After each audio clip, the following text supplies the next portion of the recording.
I was sat here with Mark thinking what is a short review that we could do. For this we needed a short coaster. The perfect one is Rita at Alton Towers with a length of only 25 seconds. Welcome to Coaster Waffle, where today, if you read the title, you should know that we will be reviewing Rita. This ride is an Intamin Accelerator, also known as a rocket. The highlight, of course, of this ride is the hydraulic launch. This is, of course, where we get the name Accelerator from. You enter the queue through the ride sign, which is a musty tyre. You then go through the cattle pen, and then you get out of a section of cattle pen, where you got led into another section of cattle pen. This queue is not a very pleasant experience, and I would not recommend queuing for this ride. You're much better to just jump over the fence and try and get in that way. The ride begins when you are seated in the incredibly uncomfortable Intamin restraint system.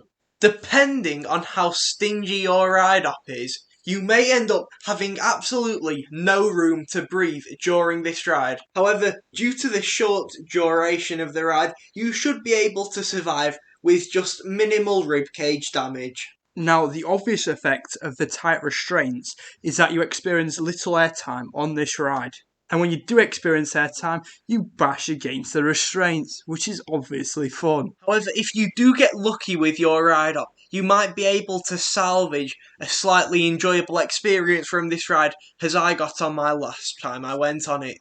The ride experience begins with a long wait on the brake run for your ride-up to decide to begin the ride. Then, when they decide to start the ride, you have to wait for the launch procedure, which is obviously misleading to make the launch more exciting. You now have to keep your head back, hold on tight, and then go, go, go into the first banked turn of the ride. This bend is very, very intense and is often the most intense point of the ride. But now you enter the first airtime hill. Over this hill, you get a lot of airtime, and then you are yanked downwards into the second banked turn. You now go into another airtime hill. However, I don't believe the word airtime should be used here, as this hill provides very little in comparison to the others. Now, in typical Rita fashion, you go into another banked turn underneath the first one of the ride. While being nowhere near as intense as the first bend, this still provides a lot of positive Gs, providing the classical intensity of Rita. You now pull up into a hill, which I believe is an attempt at an airtime hill.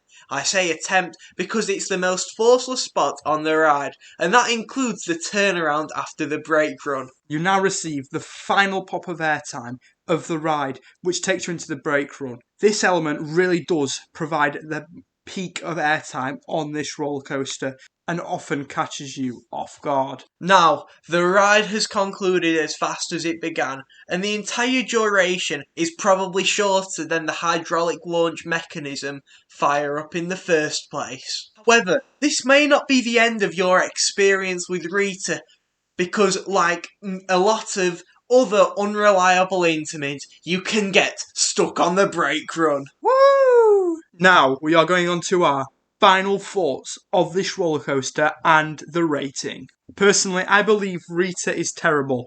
Although it has its peaks where it is intense and enjoyable with bits of airtime, the ride is incredibly short, so basically any other ride at Alton Towers will beat this roller coaster. I have to say, Mark, I do agree with you. This ride is about as mid as it can get. It has a brilliant launch, and then it is ruined from the layout, which is just repetitive and boring, but somehow only lasts 25 seconds. For a ride to be this repetitive, yet still pack this little in, is just sad. My final rating for Rita is 6.3. This is because the length of the layout is rather short, and the elements do not pack as much as I would like. Despite acknowledging that this ride is quite short, I still think that it can be enjoyed and we should not be too critical of it. The Alton Towers resort must work within a height restriction to build these rides, so it is incredible they were able to fit it in the first place. The short duration does provide a slight advantage, as families may be able to enjoy the ride more as it seems less scary to them. This is why I give it a coaster rating of 7, which gives it an official Coaster Waffle rating of 6.7. You're trash, Brock. If you think this roller coaster is mid, you should make sure to smash that like button and remember to subscribe if you enjoy reviews like this, because we don't have much content and reviews like this are how we are going to milk your views. So make sure to subscribe for all of those in the future. Also, make sure to click the notifications bell so you can watch the video as soon as it comes out, and make sure to smash a like on that one as well. As always, my apologies for enduring that shameless plug, but we hope you enjoyed, and thank you all for watching. Goodbye.